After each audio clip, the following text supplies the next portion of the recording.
আসসালামু আলাইকুম প্রিয় বন্ধুরা, চলে আসলাম আরেকটি ভিডিও নিয়ে। আজকের ভিডিওতে দেখাবো মরিচ গাছের বাগান, 12 মাসের মরিচ গাছ। আপনারা যারা রোপণ করতে চান তারা এখনই নিতে পারেন।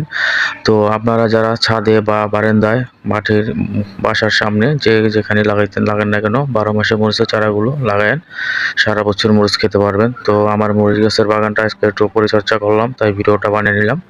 তো যারা আপনারা মরিচের বাগান করবেন, সামান্য একটু যত্ন করলেই আমরা সারা বছর মরিচ খেতে পারবেন। সবাই ভালো থাকবেন। আল্লাহ হাফেজ। আসসালামু আলাইকুম প্রিয় বন্ধুরা, চলে আসলাম আরেকটি ভিডিও নিয়ে। আজকের ভিডিওতে দেখাবো মরিচ গাছের বাগান, 12 মাসের মরিচ গাছ। আপনারা যারা রোপণ করতে চান তারা এখনই নিতে পারেন।